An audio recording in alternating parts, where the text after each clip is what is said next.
Wait, Dan has vodka? Yeah. Hello and welcome, everyone. And thank you, Michelle. We're super pleased to have everyone here today for the Future of Brand at Overit. It's a moderated panel discussion. We've got 3 live panelists and 1 remote. And we're gonna take off with a little bit of intro, and the panelists are gonna describe themselves and a little bit of the work they do. And I'm gonna start right next to me, Ashley Lindsay from Troy.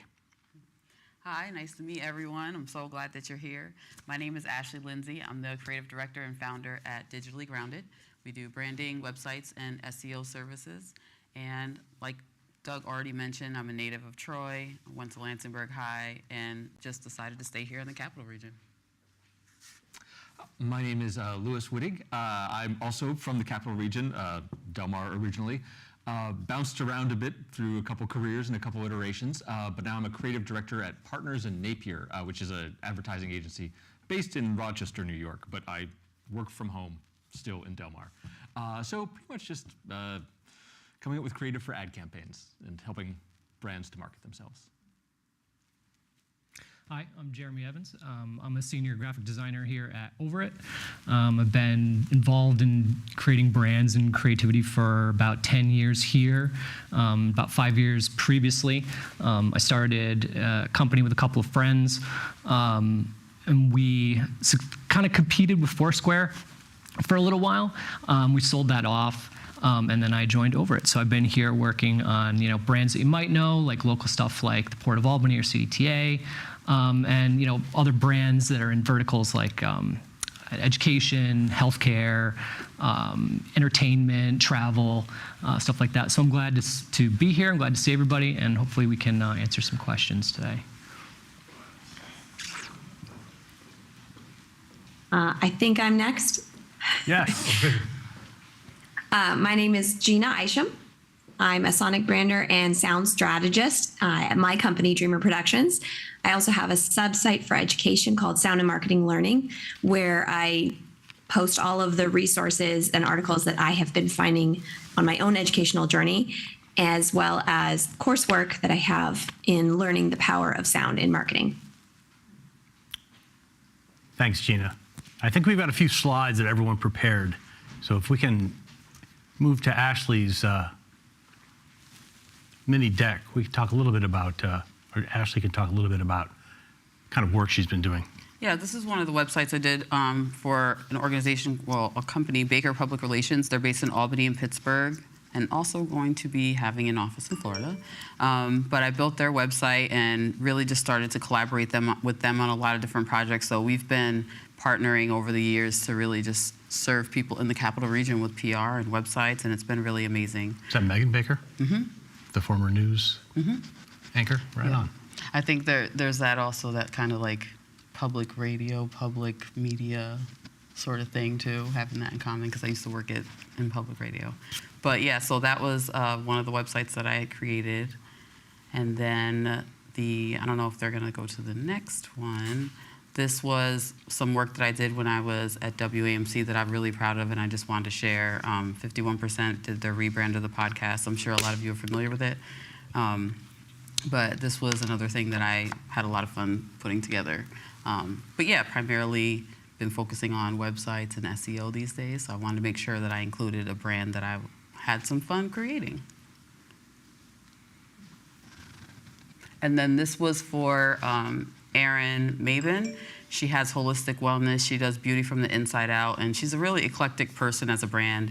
And this website was one that we created to kind of combine all of her talents, whether it was for her styling people's hair to she used to do tarot readings, and she was selling crystals and like doing all this sort of holistic wellness work.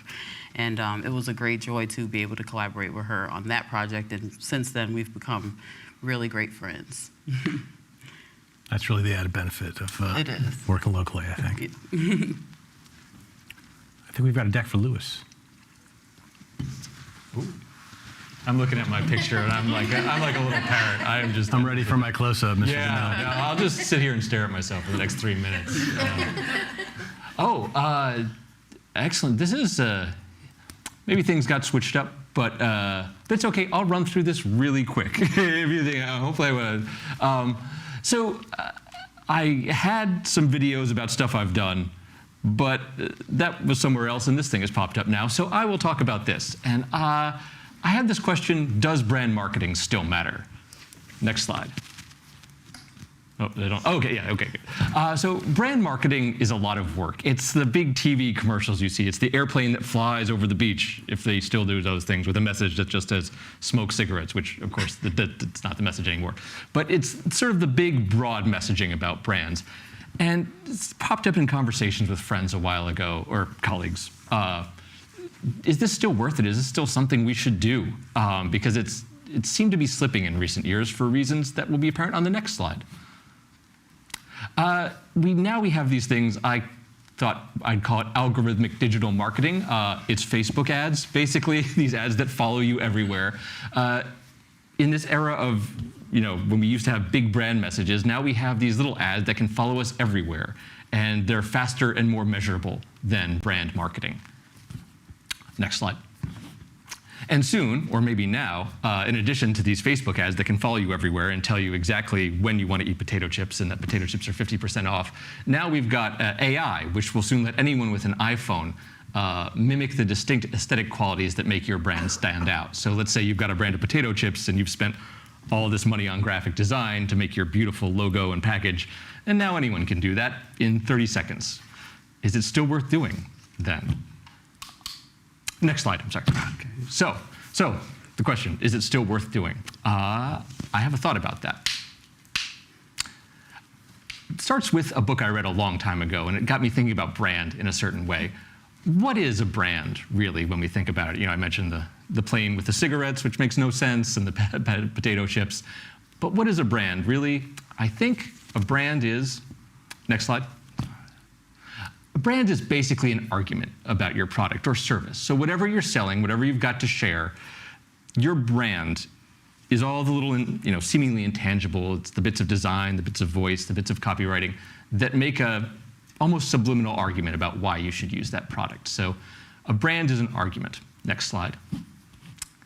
And this comes out of left field. Aristotle knew something about arguments. I've been wanting to give this talk for a while now, and someone finally put me on a panel. So even if it's a little less than totally on point, I'm still going to go for it because I'm all the way 80% through it now. But Aristotle knew something about arguments because a long, long time ago, he went down to the courts in ancient Greece. And that's where people made arguments. They talked all day, and they're like, no, this goat is mine, no, that goat is yours. They just argued over stuff all day. And he sat and he watched, and he tried to figure out what made a winning argument, which is kind of important because your brand is sort of like an argument. So what did make a winning argument? Next slide. He boiled it down to 3 things, which he would have put in a larger font if he were here. I put that font a little small. But there are 3 parts of a winning argument. Logos, he called it, which is basically Greek for, does this argument make sense? So is this brand of potato chips tasty? Is it 50% off? That kind of thing. Then there's pathos. Does this argument make me feel something? It's really interesting. I'd never considered that before. Does an argument make me feel something? But you do realize all the winning ones kind of do it.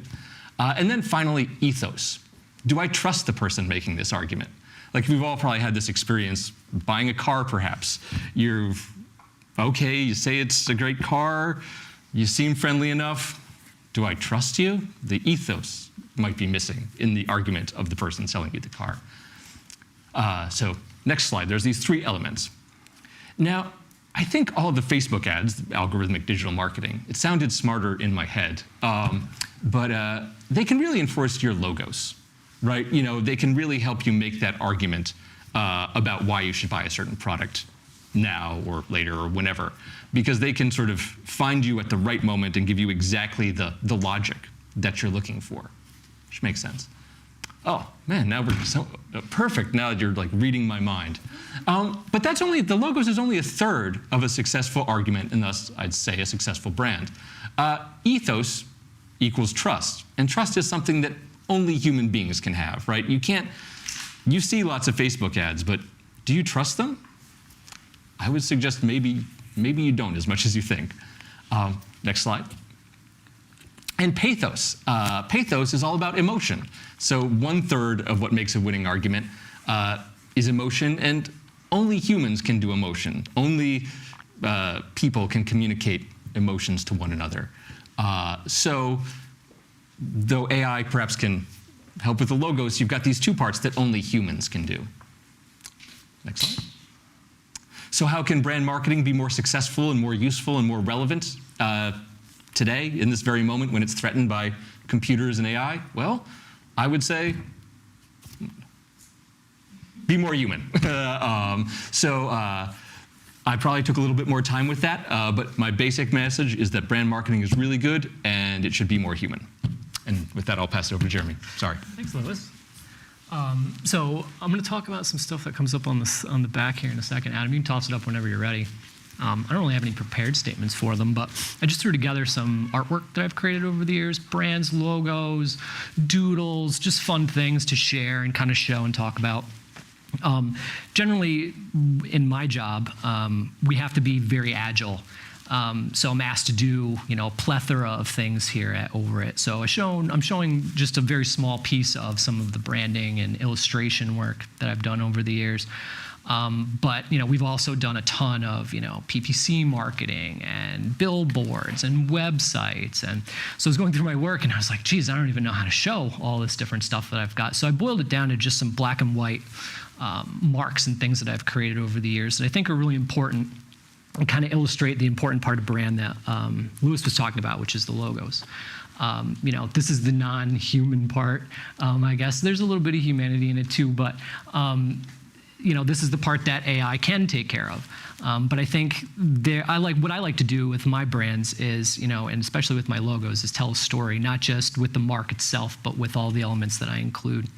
So these elements are just some pieces of what are a much larger brand story for each one of the brands that I've included here today.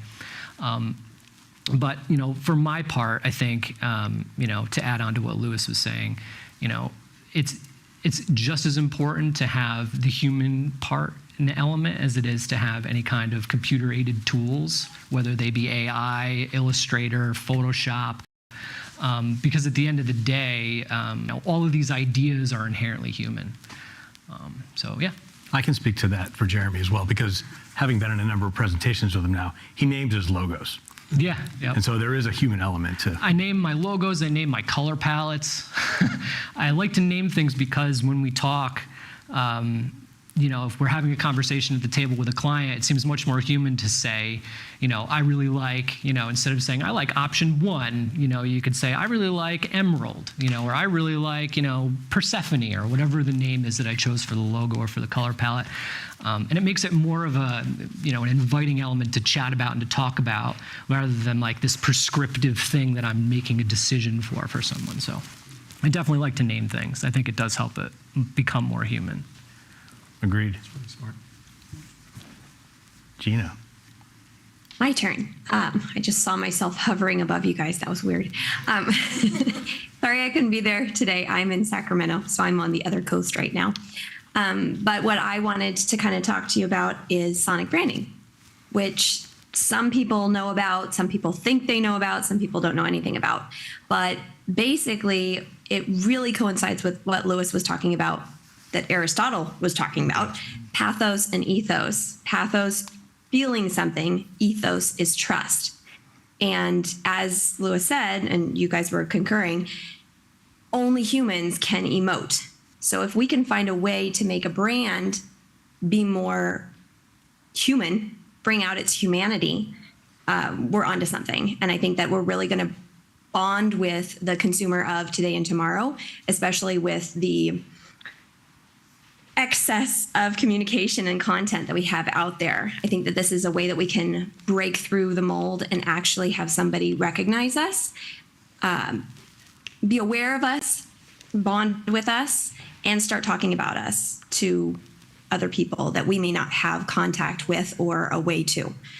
So I have just one of the lessons from one of my courses that I put together to kind of explain the subtlety and the significance of what sound can do in consumerism. So if you want to go ahead and play that. Because a lot of us don't realize how affected and surrounded we are in commerce in general. Keep in mind, these are scenarios that are speculative. They don't always result in this desired conclusion. You're shopping at your favorite boutique. It's a crisp fall day and the breeze blows in as another patron enters the store. Soft and distant music plays through the sound system. It's light and airy and indicates an autumn day and/or hints at the holiday season approaching. You choose a jacket to examine further. With the crisp air and the sound indicating the season, you've made up your mind that a new jacket would be a good idea. Sale. You've just stepped into an elevator with 2 other people silently standing on either side. No one knows each other, it's awkward, and you still have 10 more floors to climb. Suddenly, some cheesy elevator music starts to play. Instantly, you relax as something has graciously filled that dead space with something, anything. Positive user experience. You enter your favorite coffee shop. The aroma of the coffee and pastries waft into your nose. You set down your laptop and grab an espresso and an apple fritter from the barista as the guitar, plucky, folksy singer, coffee shop music plays in the background. You take a sip and get to work on your computer. As you log into their Wi-Fi, you notice that they've created a playlist through Spotify playlists. You program it quickly into your phone, mental noting to bring it back up when you return to your work at home. Product recognition. In these scenarios, I'm not saying that sound alone saved the day. Environment is a big part of the whole experience, and sound is just one of the key players. The coffee shop example is the most out there, I would say, as it's a bit more nuanced. The smells and the sounds play key roles here, with the idea of a playlist associating the coffee shop with the consumer's experience. This is what I would call creative marketing. Connecting a desired experience of a consumer to a brand through a third party is a great idea, especially since that third party can be accessed anytime and anywhere. They play that playlist, and at least part of them then thinks of that coffee shop. Because Spotify can be accessed anytime, anywhere, that coffee shop doesn't need to be physically present for its patrons to be anticipating their next purchase. Sound equals recollection equals connection equals acceptance equals loyalty, and ideally turns the consumer into a brand champion. Sound is a wonderful way to connect with your consumer or audience because it requires very little effort on the recipient's end. It's very passive. The user is not interrupted from their current engagements. When advertising interrupts and disrupts the user's experience, you have the potential of losing them and potentially losing a sale.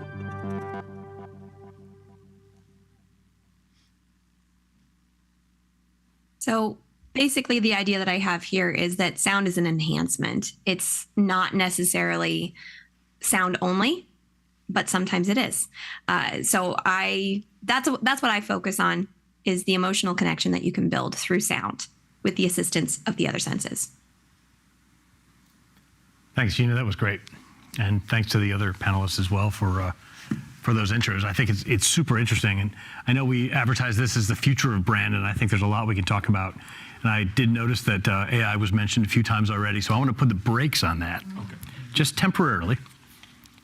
And I want to talk a little bit about the present of brand, and in the context of how branding has been affected by the current hybrid remote model that agencies have been forced to switch to. If we could spend just a few minutes on, I'm interested in your thoughts on the path that branding has taken as a result of people working remotely. Louis, you're a great example of that, given that you're 5 hours away from where you work. I wonder if you could talk a little bit about how the path of branding has changed with remote and hybrid work. That's an interesting question. I'm trying to think. On one hand, it feels like not much has changed at all, because the path that I take and my colleagues, who are many of them remote and many of them live right near the office but don't go into it, so they might as well be in the North Pole. The path on paper still looks a lot the same. We still start with the same brand equities, the things that people associate with the brand. Then we move on to brand challenges and how do we connect the two and overcome in one way. But I like to think that though it's all the same on paper, the process is a little different, just because I find working remotely, there's a little more time for focus. There's, much is made of, in offices, the collaborative power and the spirit and the connections being made in wonderful ways, which is all true and good, and there's a time to be together. But I think working remotely affords us creatives who helped develop the brand creative a sense of peace and focus that's, at least for me, leads to deeper work. But again, that's my only experience, only my experience. What about you, Ashley, working remotely, particularly locally? Yeah, well, I work remotely out of my home or out of co-working spaces most of the time, but I'm an extrovert and I love collaboration.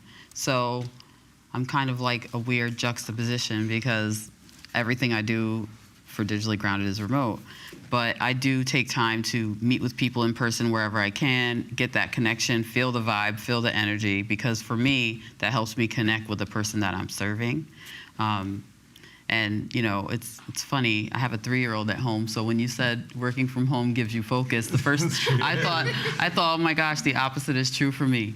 Because when I'm home, I'm like, oh God, there's Legos all over the floor, and I gotta go clean those up, but I can't see them from my desk, so I'm good. But yeah, collaboration is important, and I think we have to be a little more, put in a little more effort when it comes to working remotely and collaborating with others across, space and time, across the world and all that.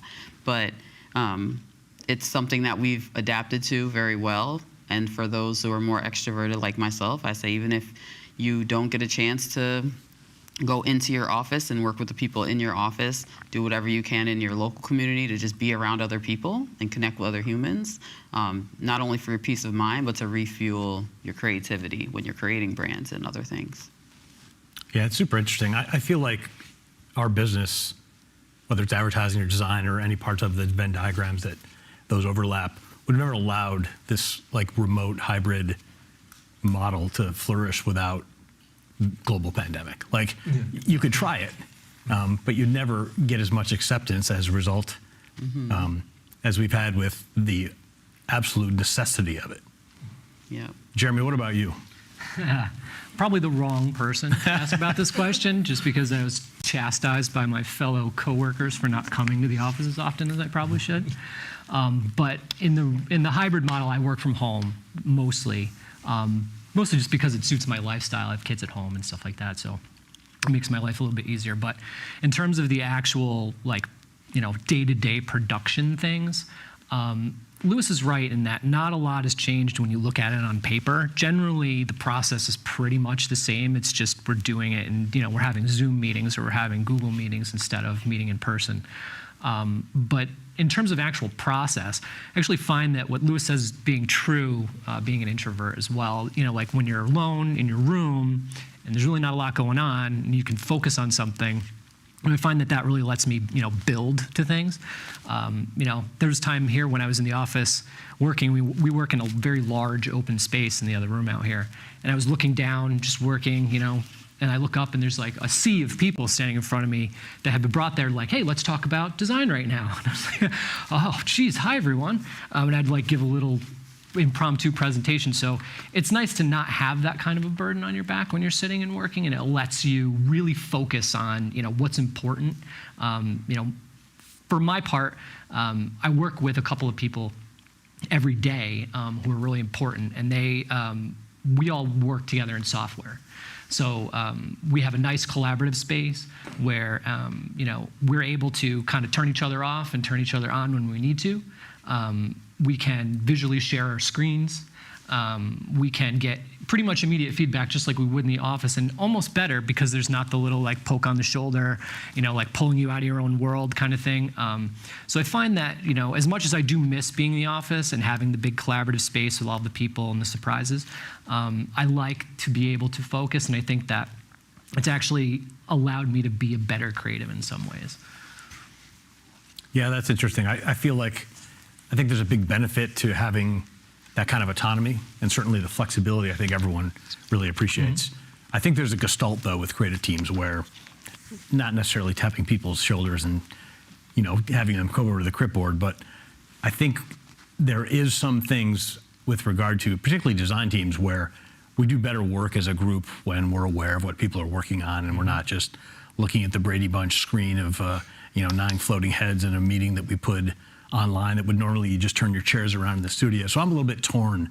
I understand the flexibility and the need for that space, but I had almost like a hybrid of that, where it's like, let's take this and turn it back into like a studio environment sometimes. And then there's the technology glut where you've got, your loaded Mac at home, and you have one at the studio, and is a laptop powerful enough, and all of those, the minutia that goes with that. I wonder what Gina thinks about remote, particularly being on the West Coast and having to deal with the East Coast and 3 hours later. It's kind of what I've always known. Before I did this, I was admin, like executive admin, and I hated it. And so the office is like, I think of it as that. I don't think of it as a creative space because I wasn't creative before. And then when my husband and I started our family, we couldn't afford childcare. And so it kind of forced me into a creative role and figure out how I could make this work from home. So it's always been the case. And I've worked with, like, East Coast is nothing. I've worked with England and France and all of that stuff. I almost had something in Dubai. So it's just something that you kind of figure out. And I think the hardest part of it is just that I'm not a night person. So when I have to do something in the middle of the night, that's hard. But other than that, the creativity has always been something that I've done at home. honing in on my own and outsourcing when I need to. Yeah, I think that's a really good point. Like, looking at 3 hours is one thing. Looking at 12 hours is entirely different. And it's great that we have the technology to handle that type of time frame switch. So let's move it forward. I think we all agree that hybrid remote works for most people. I'm trying to pull us back a little bit into the let's do some stuff in the studio from time to time. How do we feel about the future of agencies, the future of companies, and how it relates to brand with regard to, if we're talking about artificial intelligence, if we're talking about really the track that brand marketing and brand design is headed? Like, how do we think about it from a opportunity or maybe a threat level as well? Some people are scared of it, and I think they're not wrong. I don't know enough about it to be 100% comfortable with it, but I know Jeremy's taught me more. He's probably forgotten more about AI than I ever learned. Yeah, I've been following the forefront of it for a while now. So don't be afraid of it, at least not right now, unless any of you are concept artists. In 5 minutes, though. Yeah, so that's the thing, is actually the growth of it has been exponential. So I actually started using Midjourney last year. Midjourney is an AI tool that generates images from text prompts. And it started out, you could type in like, I want to see a picture of a bee, and it would get, maybe you'd get some yellow lines and some black lines and maybe some wings in there. But now if you type in like, I want to see a picture of a bee, like you get a stock photo of a bee. It's incredibly good.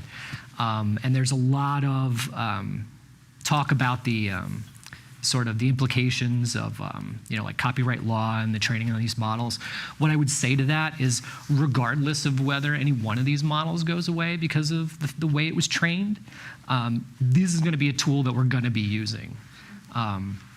If Midjourney shut down tomorrow because there's a ruling that it was trained on, data from the internet, well, that's fine, because Adobe's already got Firefly, and you can be sure that they've already got their licensing agreements in place. So we're going to be using this in the future. It's going to be used for a plethora of things. Right now, the best thing you can use it for is conceptually, coming up with ideas, storyboarding something. If you're a painter or an artist and you're looking for a muse or an idea, great tool. We've actually started using it in production. So we've had a couple of clients come in who haven't had, proper photography or artwork that's been associated with their brands. We've run a couple of different prompts through AI a bunch of times and sold, different pieces of artwork that have been, incorporated into business cards and websites and vehicle wraps and all kinds of things. So the technology isn't going anywhere. And like I said, even if something does happen, we're going to continue to use it. So I would say embrace it as a tool. Regardless of any kind of copyright sort of things that we're going to be that are going to inevitably happen. I could say the same for ChatGPT. I use that a lot too, just even when I need to write a response to someone about something. I'll have ChatGPT write it up, and maybe I'll tweak it a little bit to what I need, but for like an email or something. So I don't think that there's any sort of I don't think the genie's out of the bottle. We're not going to escape it. So I think we need to embrace it as part of the future. I don't know. I mean, you could go into Midjourney right now and tell it to make you a logo, and it would, and you could use it, and that sort of reduces the humanity from the creation of these marks. So I think there's definitely a danger, but I think there's also an opportunity for people who are creative, because these models and these things are only being trained on things that they've seen before. So there's a lot of opportunity for us to create something that's brand new, that's never been seen before, that these algorithms wouldn't even know about. Yeah, I think to put it in context of a tool, I think is interesting. I think it's important that we look at it as a tool instead of a replacement, because I think you're only going to get left behind if you decide that you're not going to use this tool. If you make a decision, a conscious decision that like, oh, this is robbing from artists, or I don't believe in this, or whatever it is, you're going to kneecap yourself. Whether or not you still exist within the market is one thing, but your workflows are going to be extended, your times are going to be extended. People around you are going to be creating things that, for example, like we created those monsters, and they looked like they were in, they looked like they took weeks of talking and character design and back and forth between the client and sketching and then a 3D modeler, and all of those things would take weeks and weeks and weeks, but we can do it with just a prompt. And so it definitely does cut out a lot of that work that would necessarily be, especially when I'm talking conceptually, right? Because when we were pitching these ideas, they were conceptual. And so the easiest way to get them out without having to put in all of the hours is to use these AI tools in a way that makes sense. Right, but you already had an idea, right? So right, exactly. That's a good example because the company had monsters in the name. Right, yep. And we wanted a monster. Right. I'd be interested in hearing maybe Ashley or Lewis talk about how do you replace a good idea? So you're working with clients locally. Lewis, you're working as a creative director. And successful creative directors, for me, successful designers are able to generate their own ideas based on their own interaction with the client, based on the research. And everyone wants to come up with that one idea that no one else came up with. How do we put that in the lens of a prompt, like Jeremy said? Like, how special, how dialed in can those ideas be when they're like the least human you could possibly be? Basically, just a prompt line. Yeah, I mean, wouldn't it be fascinating if we had Midjourney here right now to just say, imagine a good idea? And that might be very helpful. Maybe we should do that and see what we come up now, let's see. But on one hand, it's like, I think the threat from AI, and it does, not the wrong word to use, is it's incredibly easy to replace a good idea with a bad idea. There is like 100 million bad ideas, even without, computers ever having existed. Bad ideas are like atoms or raindrops. They are everywhere. So I think it's probably easy to act very quickly with AI and think you have a fully baked idea and go to execute it very quickly and cheaply with AI. And then what you have is a bad idea. A beautifully executed bad idea. But I think if everyone does that, then doesn't the standard of beauty and beautifully executed sort of change? And yes, everything's beautifully executed, but now nothing's beautifully executed in a way. Like it shakes out the whole notion of standing out if we rush too quickly. I forget what the question is. I'm sorry. I kind of got going, but. Well, I mean, I'll jog your memory. I'm not going to restate it. I'm going to answer it. But I think the word that was coming up as the two of you were talking was adaptability. Like, we just need to be adaptable, right? And these are first round concepts. We're having an idea. We're trying to get the first few drafts going so that the wheels can start turning and those good ideas can come out, right? So I think as long as agencies are adaptable, they're using the tool to help leverage productivity, to help leverage creativity. I don't know how many days, I'm sure you've had days where you've just not felt as creative, right? And you just need something to get the wheels turning, and then you start to see connections that the AI won't see, like as you're doing prompts and that sort of thing. So I don't know, I tend to be a pretty optimistic person, so I don't think it's a threat at all. I'm excited to be a part of this, whole shift that's happening in our industry. I'm excited to learn more. I'm excited to figure out how I can adapt it and how I can help people and create something that, because there's this AI art trend already. It's beautiful. It's very beautiful. But we're gonna get to a point, just like every other graphic design trend, there's gonna be a trend and then we're gonna start to go away from it. I mean, people are, even in fashion, people are wearing flares again, and I was just like, man, Wait, I flares got were rid out? of all. Flares were out. Damn. They're back. So, trends ebb and flow, and as we are adaptable to new technologies and new things that we can take as opportunities, I don't think we have anything to worry about, period. I did live through the desktop publishing is going to replace graphic design in the late 90s. But it didn't really. It didn't. It didn't. No, you see. because It's your just cousin the with tool CorelDRAW that is not going to be able to design an identity system like, freshly trained designers can do it. But it's a tool. and if you don't know how to use a tool. I think it's interesting to put it in the context of like a SWOT analysis for AI.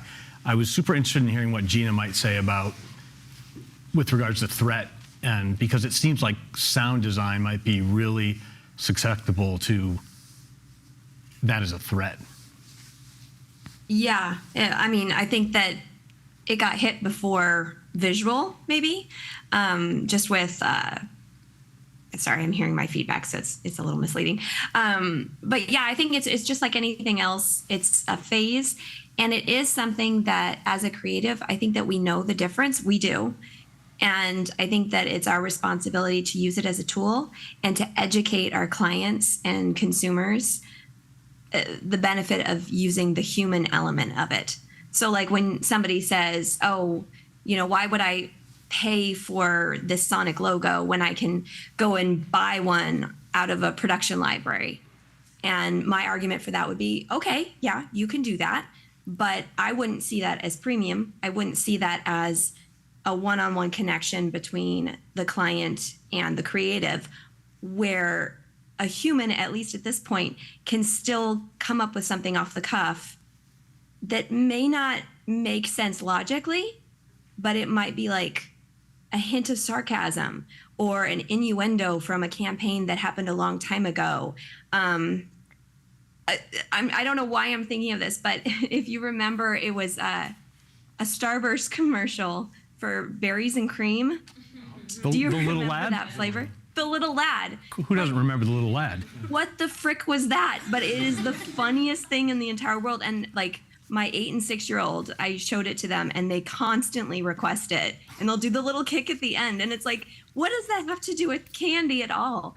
But it's something that's like really recognizable and it was fun. So I think that what they were all saying about it being a tool, I think that is definitely a tool. I use ChatGPT. I haven't used Midjourney, but for ChatGPT, I do a lot of writing, resource writing and article writing, and I've used it to like prompt an idea. I just wrote an article the other day and I was like, Coca-Cola is really good at sensory marketing. Let's come up with 5 really great campaigns that Coca-Cola did. And so I asked ChatGPT. I didn't read any of what it had in it. It just referenced 5 different examples, and then I built it from there, my feelings and personification of it. So I've definitely used it to kind of give myself a prompt, an idea, and then flesh it out for myself, because I don't feel like it would. Even if I was so published that I could say, write something in the context of Gina Isham, like how she writes or something like that, I don't think it would ever get it right. It's still AI and it's still kind of stiff. And so we kind of need to massage the humanity into it. Yeah, that's super interesting. So, putting it in the context of it's a research tool, and maybe you're generating things that you're using as a final piece of artwork because you need to generate that artwork, or maybe you're using it to kind of unlock the ideas or a pathway to the ideas that would help you, build that campaign foundation that people are expecting of you. Have you tried that, Lewis? Have you tried, is there a way to use ChatGPT at a very fundamental level of brand research, like not to the point where you're even writing anything that you get presented? I'd be interested in understanding how that might work. So almost like ChatGPT, give me an idea for blank or something like that? Give me an idea to approach an idea for blank, like taking it back one step. Like you're not asking for the answers, you're asking for a different way to look at something. Because that's where I find myself when I'm staring at a blank screen and trying to unlock, if I want help with identity design, the last thing I want to do is look at other identity design, because it's like that's been done. It's important that you know that so you don't replicate those efforts. Well, maybe there's something if you were designing for a canned tuna company or something like that. Show me designs that have to do with the sea. Show me designs that have to do with fish or fish shapes or something like that stuff. And whatever would pop out would be something you hadn't anticipated before. Or maybe one of the 7 would be something that like, hey, let me think a little bit about that. I could see that. Yeah, that seems like authentic from a research standpoint. I don't want the answers. I just want a way to get to the answers, and I'm stuck on the path there. It does seem like there's a great idea somewhere in an idea GPT or something like a really early form of it. Like, hey, give me something simple, like what you're just describing. I feel like the AI should be able Is the to do logo that. a light bulb? Yeah. Yeah. Hey. Yes, it is. There's 3 of them. Go ahead, Lewis. You can show it. Hold on. We got the monkey here. got That's a actually monkey? well. I mean, There's a there monkey? we did. Yeah. So we typed in a good idea. Yeah. And I don't know if we can actually see this. yeah, we could give it to.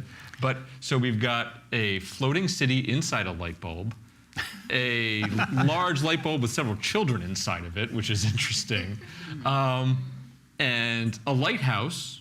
Okay, that's kind of interesting. Like lighthouse isn't sort of what like light bulb sort of expected, and then a monkey with a light bulb, which is kind of like That's lit up. Oddly. that's lit up somehow by the power of the monkey. Like it doesn't appear to have like a wire attached to it. There's a wire attached to the child. Anyway, so it's interesting, and it's kind of what you're saying, Doug. I is wouldn't like, have come up with monkey, so there's that. I wouldn't have come up with monkey, but also lighthouse is sort of interesting, right? Because light bulb is really expected, but lighthouse is like, It's kind of an extension. yeah, it's right? kind of an extension, but sort of retro.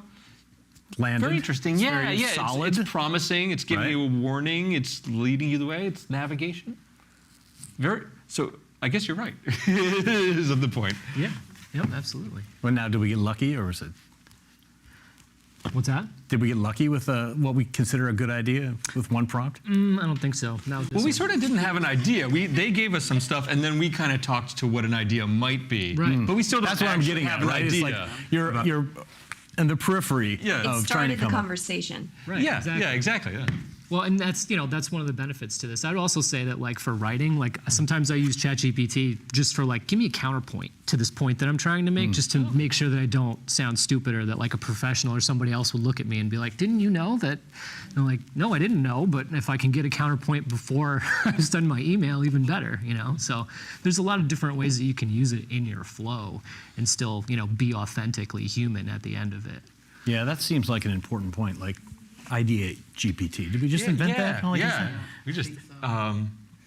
Is the lighthouse the logo? And how with a monkey in it? Talking, Jeremy, about your flow. Like that seems like something that I haven't seen people talk about, but like you're both starting to do it.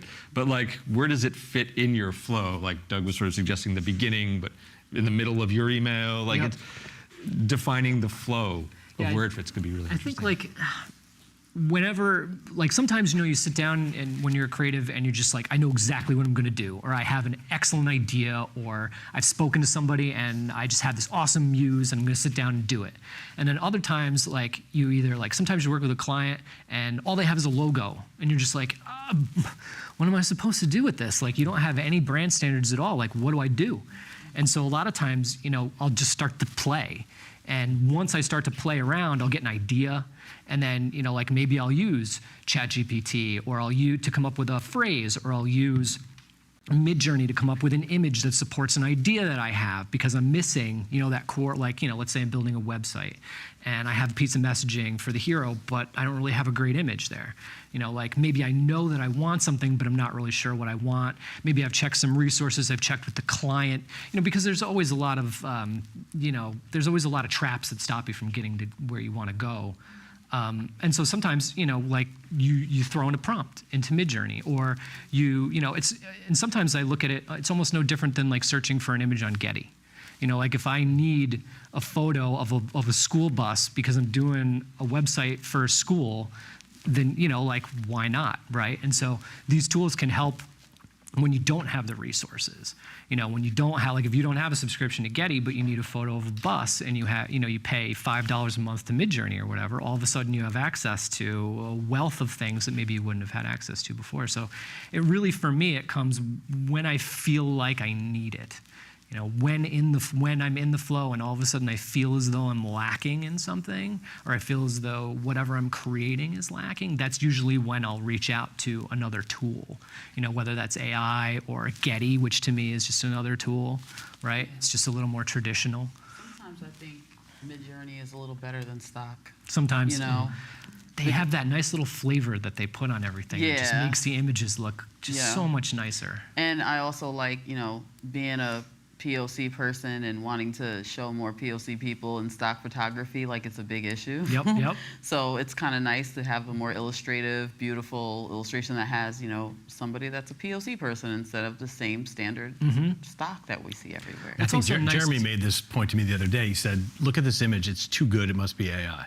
Yeah. And he was right, like it was AI. I generated a picture of a crow using, in the prompt, evoking Annie Leibovitz, who's a famous photographer. And I wanted to do it just to see, I don't know that I've ever seen a photo of a crow by Annie Leibovitz, but I was interested to see kind of what it would do. And it came up with this absolutely gorgeous image. And the only reason that you could tell that it was fake was just because of how perfect the framing was, how, beautiful the eyes and the feathers were, and there wasn't any blur, and the background was perfect. And, the thing about that is, too, if I didn't want it, I could just click a button and get 4 more. And if I didn't like any of those, I could click a button and get 4 more. And, by the end of it, you've got 600 of these images of crows that you could pick from. You could build a whole website. So, I think that there's a lot of opportunity there as well, just for, if you had a piece of art that, maybe you had a piece of art or you were given something, but you don't like the style. You could literally put that into an AI and have it spit out something in a different style even. So there's a lot of ways to utilize it, even if it's just as a muse or in production. I think it really depends. Yeah, I think they're all useful applications of the tool for people who are professional brand marketers, designers, who are, who have ethics. I think you could make an argument that there's probably one of the bigger threats to our industry is people without ethics, trying to undermine what we're doing. Is that a threat to you, Gina? Like, can people just crank out sonic branding with this tool and bypass traditionally a lot of the research and the requirements to get it done properly? Yeah, I think so. There's actually an organization, a nonprofit called Open Voice Network, and it's focusing on the ethical implications of using specifically someone's voice, like voice actors or just anyone in general, doing like deep fakes and creating things. I don't know if you guys heard about this or not, but Drake and The Weeknd, somebody made a song that was totally AI, but used their voices and got it on Spotify and started making some monetization off of it. And Drake and The Weeknd had nothing to do with it. It got caught, I don't even think it was 24 hours, but I'm sure they made some money off of it. So yeah, this happens everywhere. And I think that it's just one of those things that we need to put in the public's awareness of what's going on.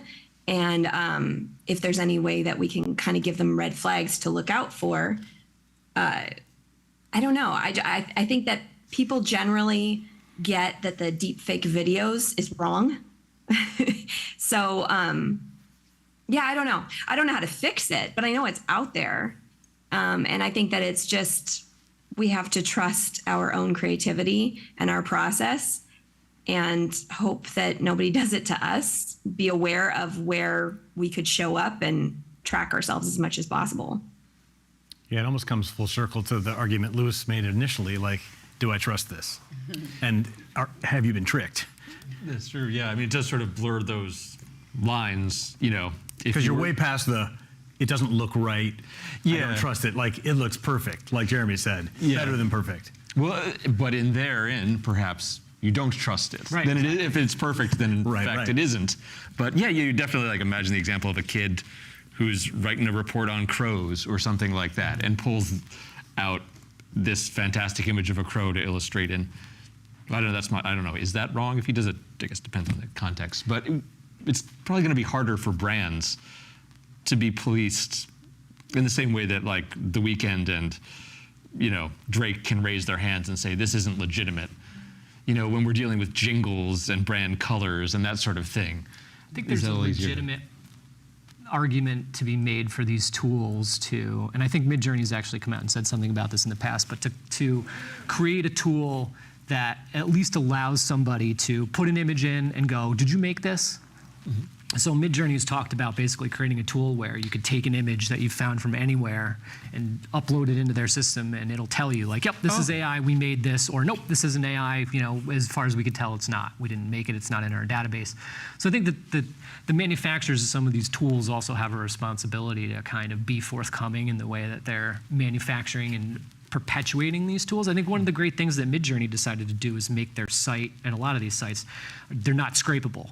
So like, a bot can't come on their site and just start scraping images and throwing them into Google search results, because I can't even imagine. It'd be in the billions of images at this point that it would be filled with. But, so I think that it's definitely important for people to have a set of ethics when they're using this, but I think that also the tools are going to proliferate in a way, and they already are, where they're open enough that people can abuse them, and I don't know that that's ever going to go away.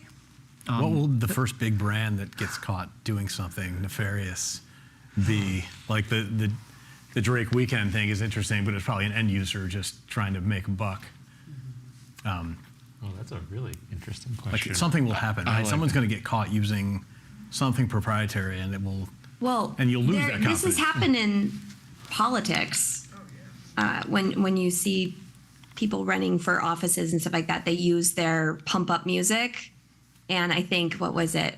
Oh gosh, I can't remember who it was, but I think Donald Trump used some music, and the artist was like, yeah, no, you can't associate me with you. Got in a lot of trouble. So like those sorts of usages, that's just like licensing. So I know that a lot of music has been working with like kind of an audio watermark. So I don't know if Midjourney does that sort of thing. I don't know if ChatGPT potentially could do that. I don't know how ChatGPT would do it. But if you're actually generating an image, I wonder if it's coded in some way so that there's some sort of a watermark saying that this is AI generated. I don't know.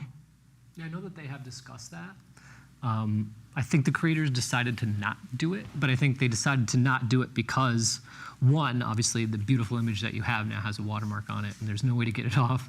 And two, because they had this idea for this tool where they were gonna, basically allow you to upload images into their system, and it'll tell you if it's an AI tool. I think, where you're probably going to see it first is you're going to see some artist come out of nowhere. He's going to be, he or she, they, or he's going to become super popular, and then you're going to find out that all of their art was created in AI. Whether they, developed it in AI first and then came out and painted it second or something like that. I think that's more akin to what you're going to find as is creative frauds, as opposed to, businesses utilizing it to be fake. Or, Right, because college professors are requiring handwritten essays now, right? As a result of, no, it's serious. That'll stop them. Yeah. People are handing in, here's my paper on the French Revolution. I'll handwrite ChatGPT just for an A. But, even, I guess you could just handwrite what ChatGPT, there's an exercise. Yep. I guess it depends on how much you want to cheat, and that's the thing, is I think the intent is the most important thing when it comes to these types of tools is, cheaters are going to cheat, liars are going to lie, and we just have to develop systems to catch them just like we have in the past. Yeah, it's a gray area, though. Like, people are going to, is it really a lie, or are they just kind of bending the truth a little bit, or are they, Well, it's the thing, it's like, if I use Midjourney to generate an idea for a painting that I have, and then I paint what I generated, am I a fraud because I had the idea and I used a tool that put it on paper for me? Am I collaborative with the tool because the tool did part of it, but it was my idea? That's the gray area. That's the gray was it area. altered enough? Or? Right. And then, I feel like, I've already said this before, but I feel like there's going to be a job fairly soon that's going to be like prompt master or something like that, where people are going to. Is that like Dungeon Master? Yeah, just like I'm an illustrator or a designer, there's going to be somebody who sits in front of a computer who knows these language and learning models, that knows all about them, all of their, all the little things that they can do, and talk to them quickly and get what they want out of them fast, as opposed to having to go back and forth or, hire an intern to do it. Because each one of these tools has their own very unique, interfaces and the things that you can and can't do with them, and in painting and all these things. So I think that, if you have somebody who's a professional who knows the tool, who knows the algorithms, who, can communicate with these tools effectively, I think you're going to get people like that. And you might even end up with websites that are made from people that just generate images, You know what I mean? Like from Midjourney, like here's a whole bunch of stuff that we make, or prompts from different AIs. I think that you'll see stuff like that happening as well, because those people have unique perspectives that are difficult to even if you saw an image and you tried to copy it with Midjourney, it's pretty difficult. So I think that there's something to be said for professional people sitting down and communicating with these systems eventually. Yeah, and that's ethical people using the tool, right? So Well, I think even agree. Overit in 10 years might have a prompt master sitting in the audience or talking to you live. maybe you should be the prompt master, Jeremy. You see it as an early lead. You just coined the term. I mean, it's got to be you. It's got to be. I imagine they're talking about it online. There's forums and all kinds of stuff about prompt craft and like Prompt craft. ways of talking to the AI. So I think that there's going to be specialized people that are developing stuff specifically with these tools and collaborating with them. Yeah, as much as I feel like there's going to be a big brand fail in the future, I'm wondering if there'll also be, an amazing campaign that was generated. Maybe the next little lad is an AI prompt away. Maybe it isn't. Maybe a movie.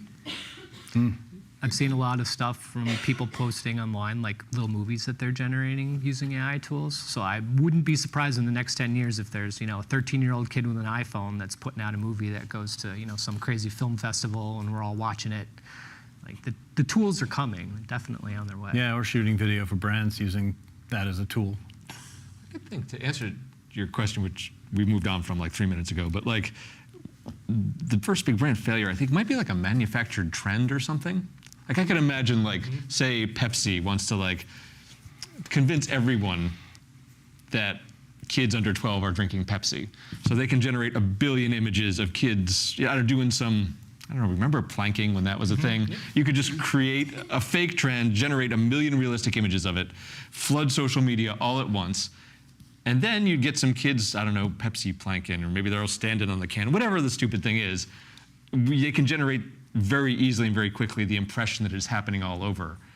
And then it can then start to happen all over for real. Right, yep. And is that wrong? Is it so different from what happens now? I don't know, but it does seem like sort of trends or even fashions one could imagine. I think you were talking about fashion earlier. Like you could just fake images from all over the world that people are wearing this piece of clothing. And they're not, but soon they will be. It gets back to the ethos, right? Like, Yeah.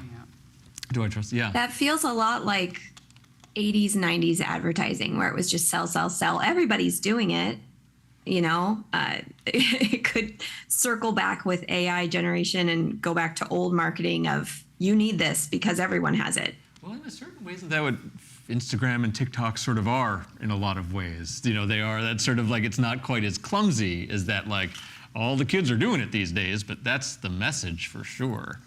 I think. I agree. There's also an interesting connection too with user-generated content and AI-generated content, and how your idea might spin off. Where maybe they're using AI to create these images and saying, okay, maybe there'll be some technology where you could use an influencer's likeness and create the imagery for them. Or maybe they sign off and you have license to use their likeness, and then you can create 1,000 different ads with their likeness in it because they're some big influencer. So that's another thing where you have to think about. It gets back to trust and what are you really giving away when you're using these tools? What are you signing away when you sign off and let somebody use your likeness in AI generated tools? Like where is it going to go? And as the technology evolves, how does that license evolve? There's a lot to think about, I think. I think we're close to time. I wonder if we could open it up to a few questions from the floor. Right here.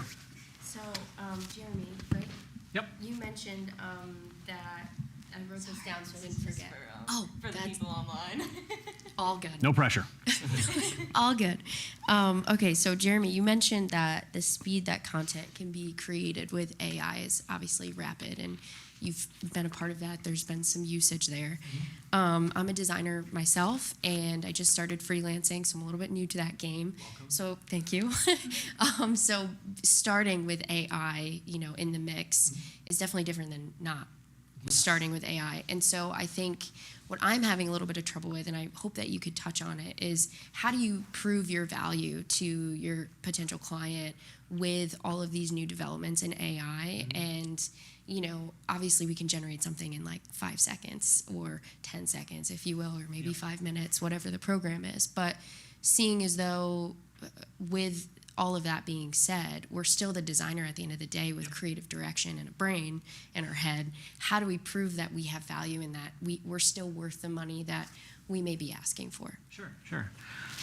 So let me say that we are, first of all. I think it's all about intent, right? It's all about your brain as opposed to the AI's brain. You know, every AI tool that I've ever used requires input in order to get a piece of output.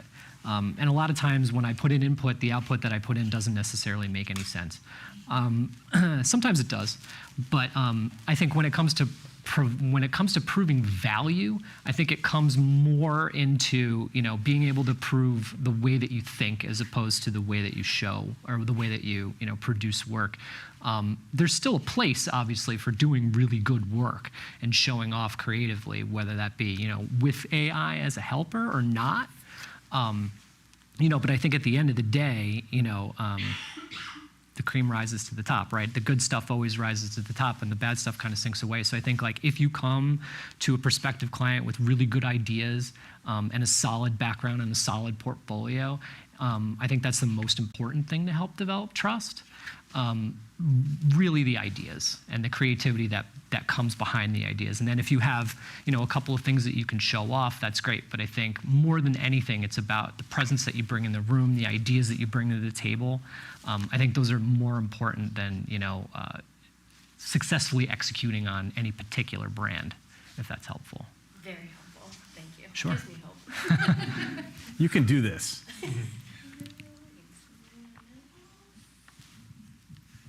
Anyone else for questions?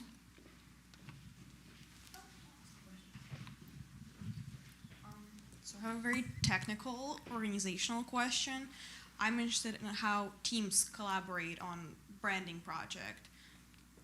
How does it work organizationally? What kind of professionals work on a brand for a client? And how does collaboration and timeline and all of that?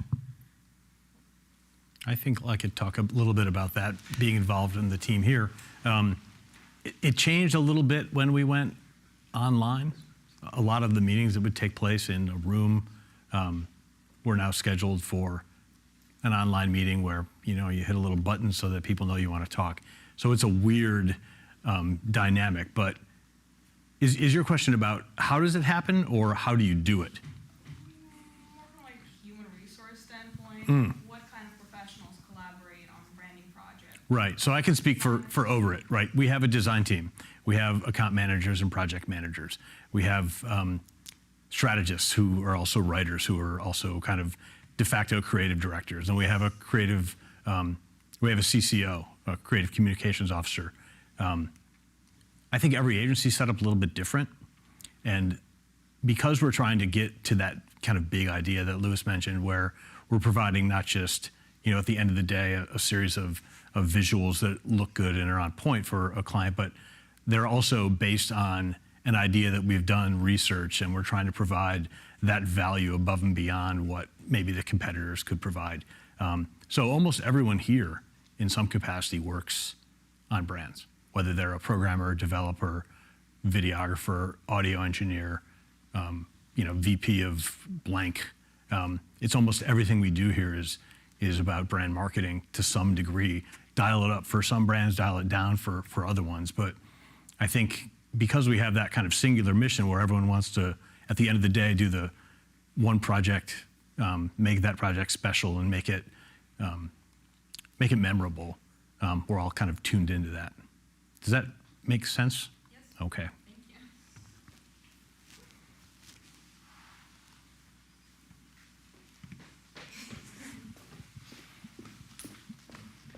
you. I have a question for Jenna.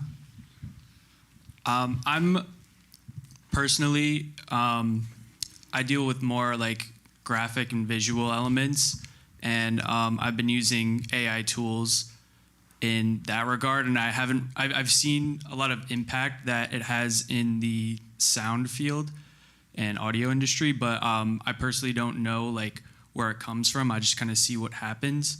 I was wondering, how have you been using any of these generative tools in the audio industry, and how do you think it compares to things like in the writing with ChatGPT or producing images with DALL-E or the I forget the other one that we've been talking about. Midjourney. Midjourney, yeah.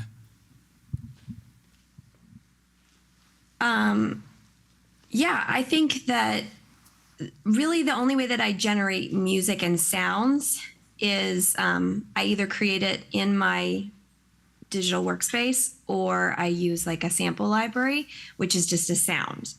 And then I take a sound and I layer it with another sound, and then I figure out a tone, and then I build it from there.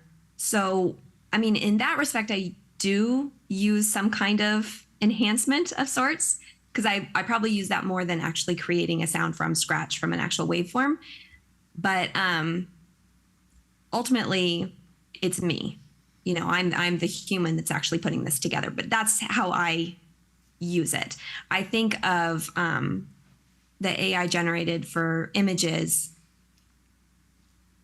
I don't know. I'm trying to think. Like, I keep thinking of the similarity between production music or stock photos and things like that, using the AI. I don't really know exactly how it works, but I'm assuming that what it's doing is it's drawing from those kinds of production libraries and those stock footage stuff that's already existing in the internet. That's where it's pulling it from. So if it's doing that, are you really getting that much of a unique creative perspective? I don't know where I'm going with this. Does this help at all? I think that's a good point. I think if you were to take two, like you said, Drake and The Weeknd, and mix them together, people know that they didn't do that. But if you take 50 performers and mix them together, then no one knows, you know, that you can't really pin it on, you know, one or two voices to create that kind of sound. So for me, like scraping images to create something new, I would imagine that there are going to be copyright issues moving forward where parts of an image that aren't usable get used. And I'm sure that's happened already, but it hasn't happened to the point where it's been a headline story with regard to copyright and enforcement of it. But ethically, you know, that's problematic. And if you're getting paid to do that, you're going to be in trouble. One of the problems that has happened in music that we're familiar with is like, oh gosh, I forgot his name, but you've got the song Under Pressure by Queen. And then that guy. David Bowie? No, he did it with, I'm thinking of, not MC Hammer. Ice, there you go. Oh my gosh, I can't believe I forgot that. It was talking about, you know, like he used it, but he only sampled so much and like how much is too much. And this has gone to court talking about like, can you copyright a chord progression? I mean, it's come down to that. And it gets very, very subtle. And there's some songs that are being judged by this that you really don't know the answer to it, you know, like, well, they sort of did this, but they went up at the end rather than down. So does that mean the original person has the copyright for it? Or because the other part of the song is completely different, is it an entirely new work?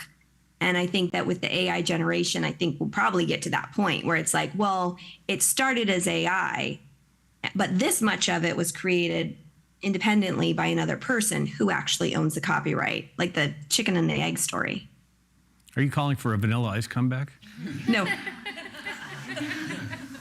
I think what I'm hearing in this, what you're explaining too, is these are things that people will need to watch out for, and they're going to want to work with a trusted organization that understands the nuance and can produce something that is ownable, that isn't, you know, infringing on anyone's copyright, and is something that they can feel confident sharing with the world, knowing that this is, yes, this maybe they use AI to ideate, but this is now something unique. It's not what was spit out of Midjourney or what was spit out of ChatGPT or what have you. This is actually something that unique that maybe started in its infancy as a prompt, but now is something totally different. It aligns with our company. It's something we can use, and we don't have to worry about, finding out down the line that the sound in my store, that it's a part of my whole soundscape experience for my customers, has this little chord change that now I'm going to be sued for. Like,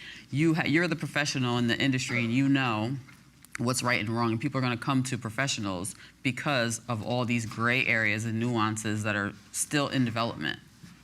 That's a great point. I feel like Absolutely. collectively, as even competitors in the same marketplace could tell that story and say, we should hire someone reputable, and here are the companies in this area or in this region or this part of the country that do that, because being able to, I think it's a question about staying in business, right? Like, those are the kind of things that could ruin small agencies, like getting hit with a level of copyright at that level. I think would be detrimental to your business bottom line, no doubt.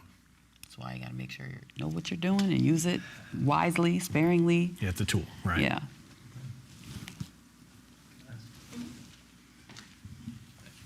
I think y'all mentioned you use it, like the AI stuff for visuals and graphics is kind of like, I don't know, for me it's kind of like Pinterest. Like what I hear, like you need it for inspiration, you need it for research.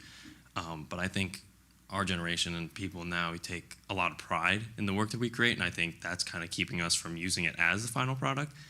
So I was wondering what you guys think about future generations. Like, we're talking about the future of brand, and kids are going to grow up knowing only AI pretty soon. And like, what do you think that's going to do to those kids who don't necessarily take as much pride in the work they create, on a pen and paper, and they've relied on these digital tools for so long? I feel like that's a conversation that we've had before, though. That's a really big question. I mean, maybe it's, I think what you ask is also a deeper question about creativity and why it resonates with us, even setting aside brands. Like, and I feel like there's got to be something in the human experience of creativity that feels like you own your creativity. Whether it's a website, whether it's a sound, whether it's an image, whether it's a story, you've got to feel that it's your own. Will AI, can AI ever give a creator that feeling that this is my own? I wonder about that. Something in me instinctually wants to say no, that like there's just too big of a gap there. Either it's too easy or too removed to really feel that it is your own. It's like, we put it in the context of brand marketing, but you're talking about art now. Yeah, right? yeah. I'm So sort of it's talking like, about but there's the so many larger overlaps. Exactly, but thinking about like the future of kids growing up today and what they will create, which will invariably be used by brands to sell Pepsi and whatnot. But like the essential creative product, geez, I certainly hope kids don't start thinking of AI as their own thing, but I gotta feel it just doesn't feel personal enough.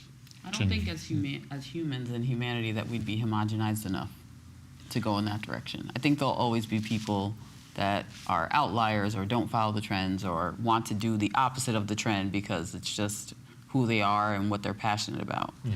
If your kindergartner comes home with a printout instead of a watercolor, maybe that's a bad sign. Well, that's the thing. Can you imagine your kids like, hey, mommy, I drew this, and it's something from Jeremy's phone, and it's like, I wouldn't praise you for that. So Good maybe, prompt, Jimmy. Yeah, exactly. Great prompt. That's an interesting and very scary question. Thank you for asking it. I have no answers. I might be able to answer a little bit. I can try to answer. What's your prediction? Share your prediction of what you think. I think that you're not wrong in your concerns. I know a lot of young people, and I know that it's easy to take a shortcut to, and something that, a larger goal, whether that be like praise online or, whatever it is, or a group of people thinking you're really great. Your question did worry me when you made it. because I thought, yeah, a kid that's brought up exclusively utilizing these tools might not see the inherent value in all the things that have been done before. But being a creative, I feel like Lewis was saying, there's a large gap between, typing a few words into a computer and having the vision to be able to like put together something beautiful. And so I think that while what you're saying might be true in some ways, I think that it's going to open up the avenues for traditional artwork to make a resurgence. I think that you'll see if the trend moves towards people utilizing these tools to push sort of like, fake generative ideas that they've used, and they look at what I did, I'm so creative. I think that the answer, that society's answer to that is going to be a resurgence in, oh yeah, well, I painted this, or I built this, or I made this, as opposed to like, here's a digital image of a bunch of pixels, right, in a specific order that make this nice, pretty picture. But like, the inherent talent that it takes to do those things exists within people individually.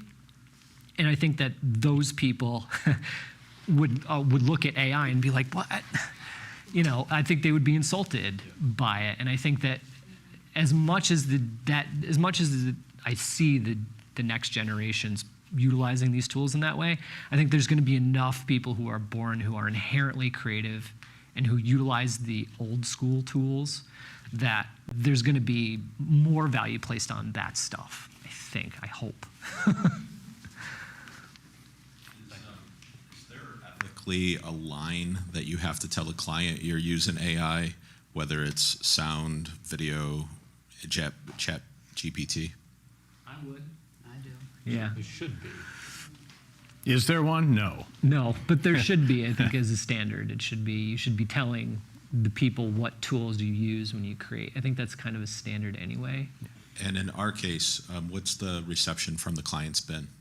So far, very good. And I think part of the reason is because it saves their wallets. At the end of the day, it's a production time and a wallet saver. If I can generate something utilizing an AI tool that would take 50 hours of back and forth in production to make. So I think that as long as you're forthcoming with the tools that you're using when you're talking to a client, as long as they're fine with you utilizing those tools, I think that it's pretty cool. I think that goes back to the ethos, because we pass that savings on to the client. Well, exactly, because we're not, spending 50 hours or spending 10 minutes or something, so the price definitely changes. But the value goes up for the client, because they have something that, they wouldn't have been able to make on their own. And even if they did have the AI tools, maybe they could create something similar. But I think when you have somebody who's creative behind the scenes running a prompt, you know what words to put in and why. And this goes into that whole prompt craft thing that I was talking about before. There is, a science, an art to prompting. And actually, anecdote, I went online last night and searched for a famous artist because I was making some Midjourney art utilizing his name. And I searched for this artist's name, and one of my prompts from Midjourney popped up in the search results. And I was like, I think I generated that. And so I checked, and somebody had taken my prompt from the website and posted it on Reddit. But you are a prompt master. Exactly. So the idea is that there is a little bit of art in the prompts, and there is a little bit of ownership in your prompt. And when all of a sudden you see something, you're like, wait a minute, I made that. Why is that showing up?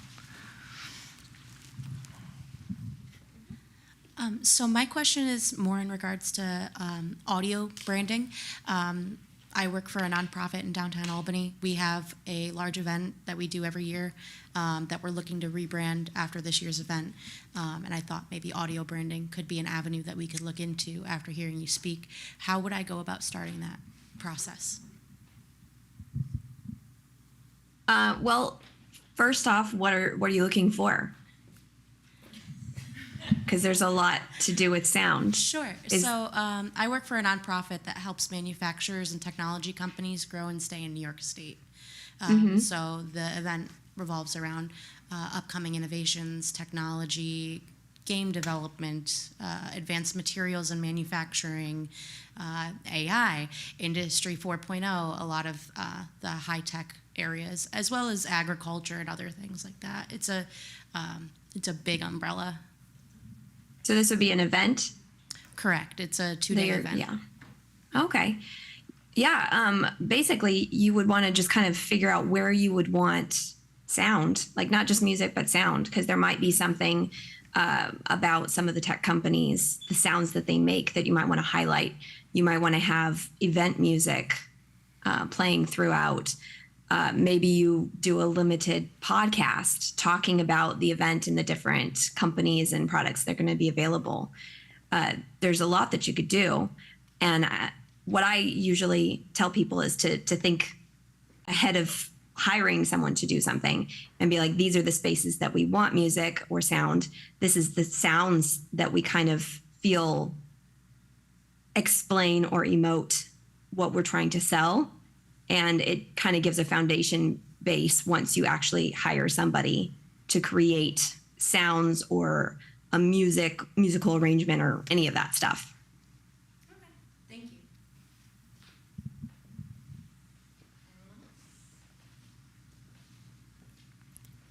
Let's give it up for these panelists.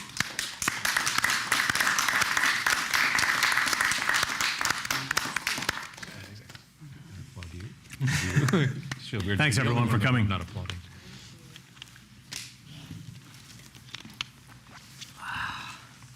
And we're out.